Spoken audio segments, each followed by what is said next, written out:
I've always loved what the Subaru Crosstrek brought to the table considering its size. Think shrunken wagon a la a Subaru Outback. But with all the utility and function that this brings has always been some inefficiencies. Standard all-wheel drive is great, but it means fewer miles per gallon.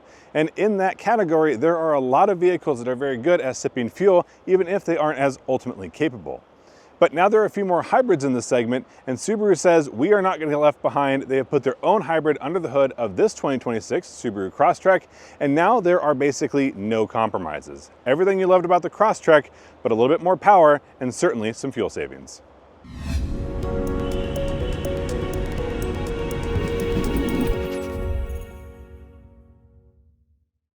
I won't be talking about all the compact crossovers out there because there's pretty much one for every brand, but I do want to focus in on some of these hybrids. If you want a hybrid, it's going to start at $28,000, just about $500 for a Kia Niro, but the limitation there, front-wheel drive only. If you want all-wheel drive, you'll find it in the Toyota Corolla Cross hybrid, but that starts at a couple $1,000s more, just about $30,000 and change. But that almost starts to seem like a bargain when you compare it to the Crosstrek hybrid that starts just over $35,000, but it comes with more equipment as standard than you find on that Corolla Cross, and you're also going to have capability here that you won't find on any of those other models, but obviously we'll dive into that as we go further. Where does this end up within the Crosstrek lineup? Well, honestly, I think it's a great bargain. This is the Sport hybrid model, obviously listed off the Sport, but instead of the Sport plus a equipment package, you pretty much get the equipment package and this for just a couple $1,000s more. You can also get it in a limited hybrid, which is going to have more amenities, but obviously costs a little bit more from there. Visually speaking, pretty much all the same. You can see we have the same yellow accents here that we find on the other Sport model. We're missing one of those eyebrows, but that's not one I'm going to miss too terribly. And there are only a couple other things that'll define this as we go around. If you want to take your daily driver off the beaten path, one thing to consider is maneuverability. You don't want to bring this home with a whole bunch of scrapes along the side, and there are not many vehicles that can fit sideways on a trail like this. Obviously, I found a spot with a little bit of room, but this is only 176 inches long, but that's actually not my favorite dimension. It has to be sort of a combination here, because if you want to load items, your bike, your kayak, maybe your rooftop tent, up on the roof, you want to be able to reach it. And I'm 6 feet tall, and this is really nice and easy to reach for me. And these roof rails, which come standard on these hybrid models, are able to hold 700 pounds of static load. But it also isn't too hard to get into, even though it is about 8.7 inches off the ground. It does mean your cabin's gonna be a little bit smaller than you find in some of those taller crossovers, but not in a way that's ever really bothered me. And I really appreciate that we haven't lost any of the ground clearance here because we haven't sacrificed capability. This isn't the only place that they've kept capability where honestly they maybe could have gone a different direction, but I think that's what makes this so appealing. Here in the wheel and tires, it's almost an exact replica of what you find on the non-hybrid models, and that's for the best. Although, I have to point out that this wheel is going to be a different design. It's a little bit more bladey than you get in the non-hybrid Crosstreks, and I love that it's finished in black here. I know it's not everyone's favorite, but the way it contrasts with this color in particular, which they're calling a yellow pearl, I think this is pretty green. Let me know down in the comments. Either way, this ends up working pretty well for me.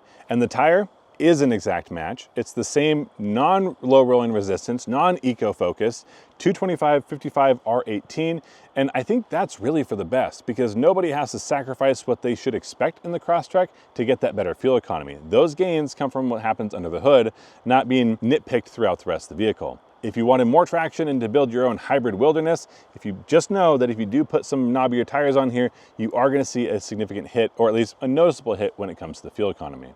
Under the hood, we still have a Boxster engine, in this case the 2.5 liter four-cylinder, but it's running off the Atkinson cycle, which means the engine produces a little less power, but runs more efficiently. The extra power comes from this orange cabling. That gets us a total of 194 horsepower, meaning this is the powerful Crosstrek you can currently buy, and also the most efficient. 36 city, 36 highway, 36 overall combined, nice and easy to remember, gives us an almost 40% boost on the city fuel economy, and even though it's smaller, still a boost from your average highway. And all of this happens without sacrificing the mechanical all-wheel drive system that Subaru has been known for. And that's what's going to differentiate it from that Corolla Cross, because it is also an all-wheel drive model, but with a separate motor there for the rear, and that motor is nowhere near as powerful as the power you can get from the front, so it's never going to be able to evenly distribute power if you need a whole lot of it. It's also going to feel a little bit different, and this one should feel just like every other Crosstrek, and honestly pretty much every other Subaru that you've owned over the years or that you have possibly driven. Up front, the seating position is going to be more lifted car than it is smaller SUV. legs more out than vertical, but this is based off the Impreza, so that makes sense. And even though this cabin is a little bit shorter than you find in a lot of other crossovers, I still have plenty of room. At 6 feet tall with a pretty tall torso, I have maybe 2 or 3 odd inches of headroom there, so plenty, but that is with the seat all the way down, although the seat with power adjustments has plenty of adjustability. Moving the steering wheel, that's going to be a manual operation, but that's pretty easy to do, and I was able to find a comfortable spot. Let's go see if it's more comfortable in the back. I suspect it's probably going to get a little bit tight. If I put my head all the way back, I am touching the ceiling, but honestly not as much as I thought, and not as much as I get in a lot of other vehicles roughly this size. Yes, the taller the vehicle, the more headroom you get, but honestly, this is packaged fairly well.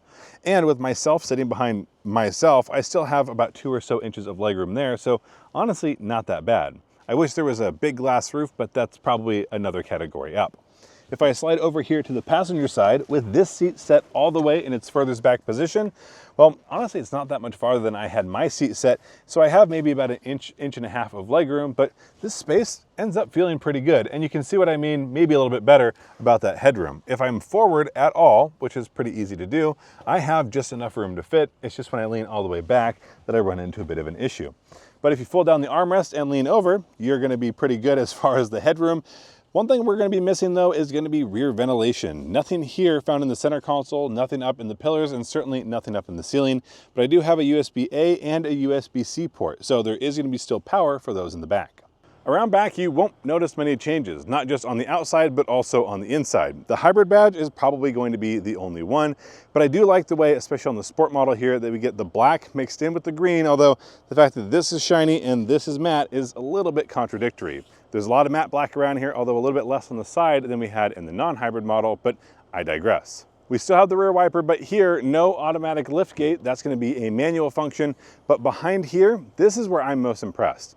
The Crosstrek comes with about 20 cubic feet of storage capacity, and when you go hybrid, you need to find a place for the battery. That battery is located under the load floor, but it only raises that floor just a hair or so. With the plug-in hybrid, the most recent version, really interfered with that storage space. We just don't find that here, and if you want more volume, go ahead and fold down those seats, and at that point, you'll be just over 50 cubic feet, which is really, this really leans into that wagon-esque design. Lot of long room, great place to sleep if you need somewhere to tuck away for the night.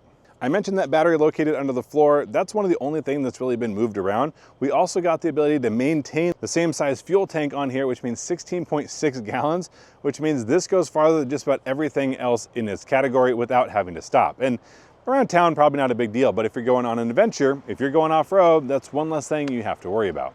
Time to hop inside the Crosstrek hybrid, and this is going to look a lot like what you find in other Subaru models right now, but scaled down a little bit. The space in here is a little bit tight, but it also emphasizes how much screen real estate there is. The question is it enough or the right screen for you? But let's start by taking a look at these seats here. Because we are in the sport model, we have the same sort of sport design that we find in the non-hybrid, and that includes these yellow accents, which is pretty dark yellow or mustard yellow, but it does come in a cloth seat material, not synthetic like the StarTex will find in some higher trims, although it might be worth noting that every single Crosstrek comes with an animal-free upholstery, not an entirely animal-free interior. You'll still get leather on the steering wheel and the shift knob. But here in the door, we'll find some of that more cloth with some accent stitching in the same sort of accent yellow, as well as a sort of faux carbon fiber look here in the plastics there around the door handle. That's a nice way to break up how much black we have, because honestly, there is a fair amount in here, but because they have different textures, it doesn't feel like it's just black on black on black. As you can see, we do have some storage, enough space for a water bottle. Go ahead and move that out of the way. A large water bottle at that. We have a large speaker grill down here in the floor, and you'll notice these floor mats, well, very dirty. I apologize. We have been out in the dust all day. You've probably seen it in the video. It does have a hybrid badge there, so it does distinguish itself just a little bit from the non-hybrid models. And then we do have the same glove box space, which means quite a bit of it in that bin style compartment. The dashboard is somewhat multi-layered, but it's pretty simple all the way around. What is going to be, I think, unfortunately, a little bit too simple is going to be the design here for this infotainment screen. Its size is not what bothers me, and neither is the orientation. I don't mind having a vertical layout, even if I know it's not everyone's favorite. The issue here is actually going to be all the icons and how responsive everything is, because this just starts to feel dated pretty quickly. Now, that said, as long as it can run your Android Auto or Apple CarPlay, I'm not bothered too much because it has the functions that I need. I just know aesthetically you're going to find other vehicles that are probably going to fit a little bit better. And there are a few things that you have to get used to. One of those being that some controls are going to be found up here in the top end of the screen. I'll go ahead and zoom in there. It does have some nice features available. You can have things like your engine temperatures listed here. You can also have your weather, but also this is where you'll find your X mode. And that's one that you have to kind of know where it's at to be able to find it. And I wish that was a little bit easier. Plus, once I'm in my Android Auto, it's a different layout than you'd expect because of this vertical orientation. And if I go into the split menu, things do end up getting maybe a little bit smaller than people would like. We do have some physical buttons here on the left and right. This is a dual zone climate control, so you'll find physical controls there. But if you click on the climate icon there at the bottom, you can also go ahead and make adjustments here on the touchscreen. Things like your auto, your max AC, those are going to be digital buttons. But if you need to defrost, those are here on the front and for the rear. So there is a physical button for that. Let's move down a little bit further. Because this is the Sport Hybrid model, what that means is it's basically the Sport with the upgrade package. And in that package does include some nice things. We have a Qi wireless charging mat here. You can also see we have multiple ports. That's going to be an auxiliary port, USB-C, and USB-A. That shifter I mentioned a little bit earlier is going to be leather wrapped, and it's what we use to get into our park, reverse, neutral, or drive. There's also a manual mode, not something I think you'll use a whole lot in the hybrid model. But if we come a little bit farther from back, you'll find your heated seat controls here, 2-position heating, high or low, and you also have buttons and controls for your electronic parking brake. We've got 2 cup holders, your 12-volt power located right here, and if we look just under the lip there of the center armrest, you do have a little bit of a storage cubby, and if we lift that center armrest, you'll find a decent amount of space for the size of the vehicle, but just remember, this isn't a terribly large cabin. Now onto the driver's view, and honestly one of the highlights here, and that's going to be this 12.3-inch digital gauge cluster, and that's going to be more customizable than we found in previous generations and standard here on all the hybrid models. That one does feel like it matches what Subaru is trying to do, which is make this sort of the more advanced and feature-rich trim, and this is certainly going to go a long way to do that. We have a number of controls there, and there is some customizability, but honestly I think it might do a little bit more harm to the infotainment screen because this feels updated and the infotainment doesn't. Now moving back onto the steering wheel, this is going to be pretty typical to most Subaru steering wheels. We have a lot of our controls for our media here on the left, so track forward, backward, hang up and answer the phone, use your voice commands as well as your volume here on the bottom. If you move over to the right side, that's controls for things like your adaptive cruise control, your lane centering, and your sport and intelligent drive modes. So those are going to be the different drive modes. Nowhere else will you find them, no separate button, just that little icon right there. We do have a couple paddle shifters on the back of the steering wheel here, and a few more buttons to be found just off to the side. In this case, one I think you'll never really have to worry about, that's EV mode. If this was that old plug-in hybrid, it might be a lot more useful, but since this only has a 1.1 kilowatt hour battery, there's not a whole lot of EV driving you'll be able to do from here. But when you need to go ahead and fill up, which you shouldn't have to do very often, go ahead and press that and it'll release your gas cap. Normally we'd start on the pavement, but this is a Subaru, so why not? And if I keep saying that this doesn't have compromises, then we should be able to take it everywhere you could take every other Subaru. And this is just a basic dirt road, or gravel dirt road. But this is already more than I think most people will take their crossover on, and this is just happy to do it. All-wheel drive, the same mechanical system you get in every other model, means that you're going to get consistent traction basically no matter what situation you're in. And that's more confidence inspiring, I think, and more important than just about anything else. Yes, you could do different tires, and obviously serious off-road needs things like locking differentials, but we have good cooling here. We also have more power. Low-end torque is always a good thing to have. And the traction, again, I keep going back to it, but we also haven't lost any of the ride comfort because yes, the suspension is pretty much the same, but retuned considering that we do have a little bit more weight. And what that means is that we can go from off-road to on-road without any issues or concerns. And that's exactly what we're gonna do, is get back on the road, where admittedly, this is not lightning quick. This is my foot all the way in. This is not going to be terribly fast, and I would give you a number, but right now we are at some decent elevation, so that wouldn't really be telling about the overall performance. But this isn't that much more powerful than we get in the other models, the non-hybrid versions, and that means that it's probably going to be just about the same, considering a little bit more power, maybe a little bit more torque off the line, but also more weight that it's carrying around. But for something that falls on the inexpensive side of overall vehicles these days, and I know this isn't cheap, but less expensive than you find maybe in a Forester hybrid, this still rides really nicely. It has that stereotypical and I think classic Subaru feel, which is, yes, you can feel the road beneath you, but none of it's going to be punishing. If you hit a big pothole, it's not going to break your back. And if you find yourself off-road, you can hit some more jarring road conditions there and not want to turn around, and that ultimately ruin your adventure. This isn't going to do a whole lot of canyon carving, nor is it going to break any times at your local racetrack. But for a daily get around, this is going to be really nice and easy to drive. That power on the low end means that off the line, you're plenty ready to go. And if you punch it in quick order because you need to pass somebody, you'll be able to do that without too much effort either. And at the end of the day, 36 miles per gallon, basically no matter where you're driving, is a pretty nice return. Yes, there are going to be smaller cars with smaller engines with less power that might be able to do the same, but they can't do all of it. And this is one where you can go ahead and take the kids, drop them off to school, load at the back, put your bikes on top, grab the kayaks. There's not a whole lot you can't do in a vehicle that ultimately ends up being so small. And when you're the driver, you're still going to be comfortable. And that digital gauge cluster means that it feels much more up to date than previous Subaru models have. And that's not meant to be a pass, because I don't love the center screen here, even though it is plenty large. It just means we're getting a lot closer to what other automakers are doing, and they're still not doing the off-road capability or the comfort or the personality that comes along with Subaru ownership, and I think that's where things getting closer is probably better for Subaru. The Boxer engine may not be everyone's favorite, and it can be a little bit gruff if you start to rev things up, but because you're using electric power as your boost, this doesn't rev up nearly as much. And this is also going to be quieter than we get in standard non-hybrid models because they added some more sound deadening. So you get a quieter engine, at least I think in everyday use, and you get a quieter cabin, which means ultimately a more luxurious experience. Not that this is a luxury car, but it is going to be a little bit nicer to drive, not just around town, but on your longer journeys as well. It's not the most feature-rich, it's not the most efficient, and it's not the most affordable, but I think it might be the most unique, and that may actually have something to do with this color.